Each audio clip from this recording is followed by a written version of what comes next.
Chapter 20. David fled from Naioth in Ramah and came to Jonathan and asked, "What have I done? What did I do wrong? How have I sinned against your father so that he wants to take my life?" Jonathan said to him, "No, you won't die. Listen, my father doesn't do anything, great or small, without telling me. So why would he hide this matter from me? This can't be true." But David said, "Your father certainly knows that I have found favor with you. He has said, 'Jonathan must not know of this, or else he will be grieved.'" David also swore, "As surely as the Lord lives, and as you yourself live, there is but a step between me and death." Jonathan said to David, "Whatever you say, I will do for you." So David told him, "Look, tomorrow is the new moon, and I'm supposed to sit down and eat with the king. Instead, let me go, and I'll hide in the countryside for the next 2 nights. If your father misses me at all, say David urgently requested my permission to go quickly to his hometown, Bethlehem, for an annual sacrifice there, involving the whole clan. If he says, 'Good,' then your servant is safe. But if he becomes angry, you will know he has evil intentions. Deal kindly with your servant, for you have brought me into a covenant with you before the Lord. If I have done anything wrong, then kill me yourself. Why take me to your father?" "No," Jonathan responded. "If I ever find out my father has evil intentions against you, wouldn't I tell you about it?" So David asked Jonathan, "Who will tell me if your father answers you harshly?" He answered David, "Come on, let's go out to the countryside." So both of them went out to the countryside. "By the Lord, the God of Israel, I will sound out my father by this time tomorrow or the next day. If I find out that he is favorable toward you, will I not send for you and tell you? If my father intends to bring evil on you, may the Lord punish Jonathan, and do so severely, if I do not tell you and send you away, so you may leave safely. May the Lord be with you, just as he was with my father. If I continue to live, show me kindness from the Lord. But if I die, don't ever withdraw your kindness from my household, not even when the Lord cuts off every one of David's enemies from the face of the earth." Then Jonathan made a covenant with the house of David, saying, "May the Lord hold David's enemies accountable." Jonathan once again swore to David in his love for him, because he loved him as he loved himself. Then Jonathan said to him, "Tomorrow is the new moon. You'll be missed because your seat will be empty. The following day, hurry down and go to the place where you hid on the day this incident began, and stay beside the rock Ezel. I will shoot 3 arrows beside it, as if I'm aiming at a target. Then I will send a servant and say, 'Go and find the arrows.'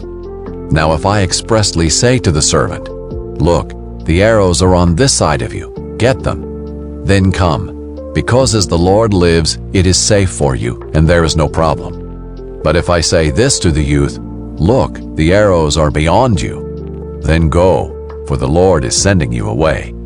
As for the matter you and I have spoken about, the Lord will be a witness between you and me forever."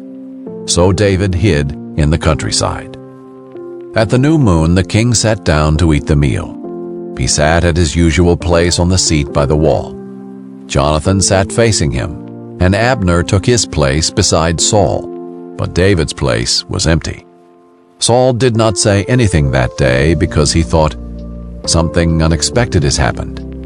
He must be ceremonially unclean. Yes, that's it. He is unclean."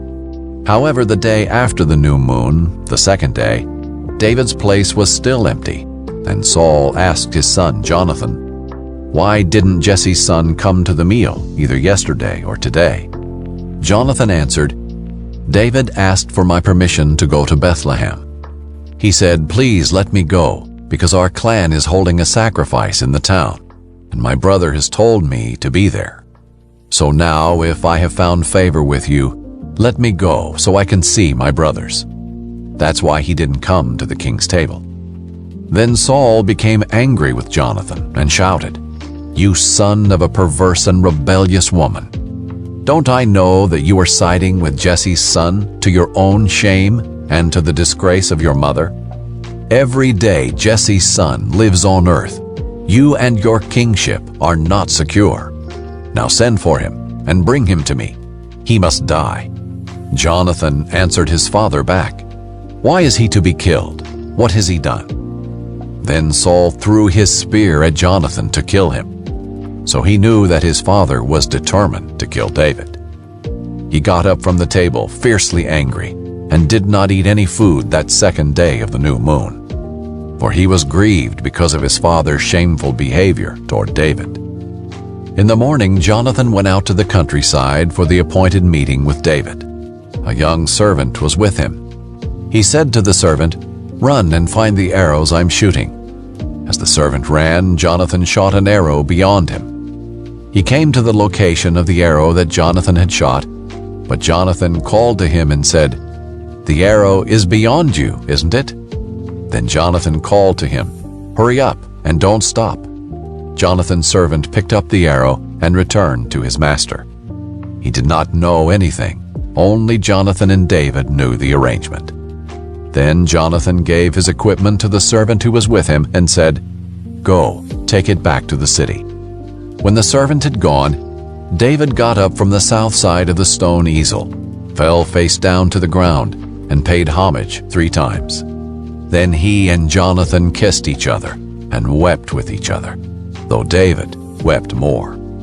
Jonathan then said to David, "Go in the assurance the 2 of us pledged in the name of the Lord when we said, 'The Lord will be a witness between you and me and between my offspring and your offspring forever.'" Then David left, and Jonathan went into the city. Chapter 21. David went to the priest Ahimelech at Nob. Ahimelech was afraid to meet David, so he said to him, "Why are you alone, and no one is with you?" David answered the priest Ahimelech, "The king gave me a mission, but he told me, 'Don't let anyone know anything about the mission I'm sending you on, or what I have ordered you to do. I have stationed my young men at a certain place. Now, what do you have on hand? Give me 5 loaves of bread, or whatever can be found."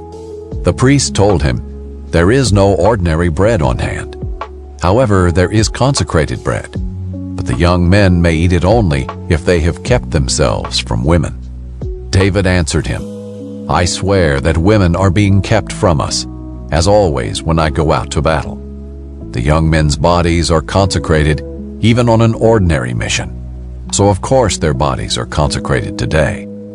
So the priest gave him the consecrated bread, for there was no bread there except the bread of the presence that had been removed from the presence of the Lord. When the bread was removed, it had been replaced with warm bread.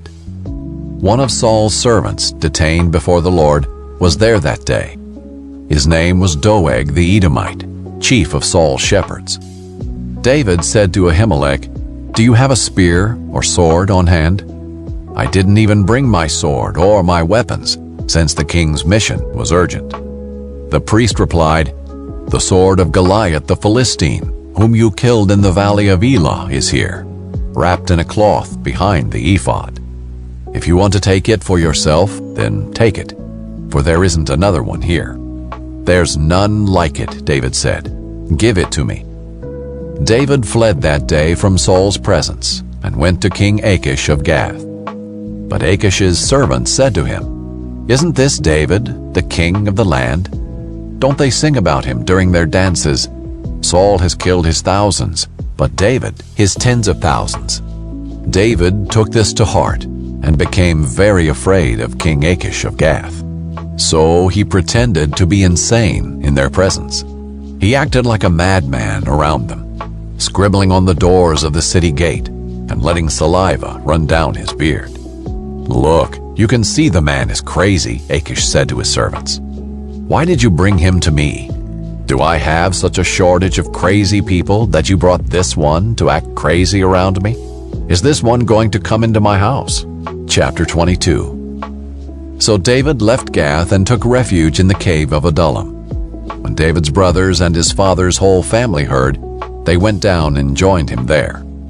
In addition, every man who was desperate, in debt, or discontented rallied around him, and he became their leader. About 400 men were with him. From there, David went to Mizpeh of Moab, where he said to the king of Moab, "Please let my father and mother stay with you until I know what God will do for me." So he left them in the care of the king of Moab, and they stayed with him the whole time David was in the stronghold. Then the prophet Gad said to David, "Don't stay in the stronghold. Leave and return to the land of Judah." So David left and went to the forest of Hereth. Saul heard that David and his men had been discovered. At that time Saul was in Gibeah, sitting under the tamarisk tree at the high place. His spear was in his hand, and all his servants were standing around him. Saul said to his servants, "Listen, men of Benjamin. Is Jesse's son going to give all of you fields and vineyards? Do you think he'll make all of you commanders of thousands and commanders of hundreds? That's why all of you have conspired against me. Nobody tells me when my own son makes a covenant with Jesse's son. None of you cares about me or tells me that my son has stirred up my own servant to wait in ambush for me, as is the case today." Then Doeg the Edomite, who was in charge of Saul's servants, answered, "I saw Jesse's son come to Ahimelech, son of Ahitub, at Nob. Ahimelech inquired of the Lord for him and gave him provisions. He also gave him the sword of Goliath, the Philistine." The king sent messengers to summon the priest Ahimelech, son of Ahitub, and his father's whole family, who were priests in Nob. All of them came to the king. Then Saul said, "Listen, son of Ahitub." "I'm at your service, my lord," he said. Saul asked him, "Why did you and Jesse's son conspire against me? You gave him bread and a sword and inquired of God for him, so he could rise up against me and wait in ambush, as is the case today." Ahimelech replied to the king, "Who among all your servants is as faithful as David? He is the king's son-in-law, captain of your bodyguard, and honored in your house. Was today the first time I inquired of God for him? Of course not. Please don't let the king make an accusation against your servant or any of my father's family, for your servant didn't have any idea about all this." But the king said, "You will die, Ahimelech, you and your father's whole family." Then the king ordered the guards standing by him, "Turn and kill the priests of the Lord, because they sided with David." For they knew he was fleeing, but they didn't tell me. But the king's servants would not lift a hand to execute the priests of the Lord. So the king said to Doeg, "Go and execute the priests." So Doeg the Edomite went and executed the priests himself. On that day he killed 85 men who wore linen ephods. He also struck down Nob, the city of the priests, with the sword, both men and women, infants and nursing babies, oxen, donkeys, and sheep. However, one of the sons of Ahimelech, son of Ahitub, escaped. His name was Abiathar, and he fled to David. Abiathar told David that Saul had killed the priests of the Lord. Then David said to Abiathar, "I knew that Doeg the Edomite was there that day, and that he was sure to report to Saul. I myself am responsible for the lives of everyone in your father's family. Stay with me. Don't be afraid, for the one who wants to take my life wants to take your life. You will be safe with me."